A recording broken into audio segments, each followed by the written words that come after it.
Okay, we're here at the Zebra Project, and we've just had a fantastic talk by Matthew Taylor, who's the Chief Executive of the RSA. Now, Matthew, I had a couple of questions for you. So you have been responsible for producing this review of modern employment practices for the government. A lot of recommendations in there, and we're waiting for the government's response on them. So if there was one recommendation specifically in that report that you would urge the government to do first, what would you ask them to do first? So can I cheat? It's like desert island Yes, of discs, course, really, yeah. but you don't know to take one item to a desert island, Yeah. but I'll choose two. Okay. One is, I think that the recommendation of a higher pay level for non-guaranteed hours is important.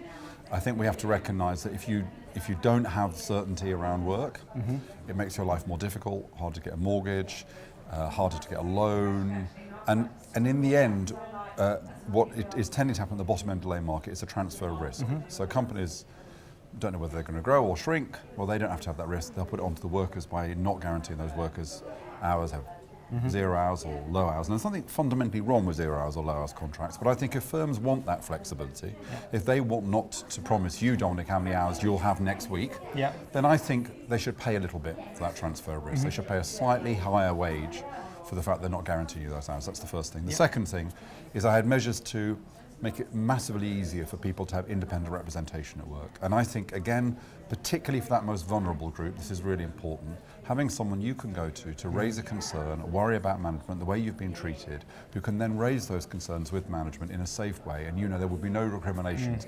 I think that's not just important for workers and to safeguard workers. I also think that would improve productivity, because quite often the people who understand what's going wrong in a firm are the people at the front line. But they often feel that if they say this doesn't really work, the customers don't really like it, they might get into trouble. So making it much easier for people to have independent representation is the second thing I choose. Okay, and you talk a lot about good work, and that's the sort of underlying theme of your report. And I think that probably touches on what you just said there, because my next question was going to be about how businesses can best integrate the concept of good work into their organisations in a sort of a tangible way, because it's quite a sort of ethereal concept, isn't it? So how can businesses provide good work for people in a very tangible way?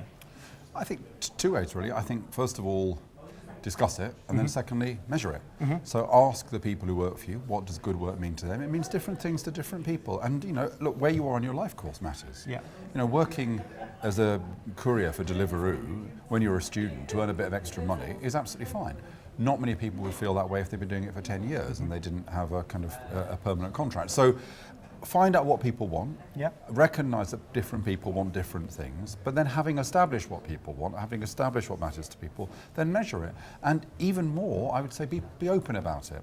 So if you do undertake surveys of how engaged and happy your staff are, I think it'd be great if in a world where companies routinely publish that as a sign of the fact that they were a resilient, healthy company, that they talk about staff and staff engagement. Okay, Matthew, thanks very much. Thank Appreciate you. it.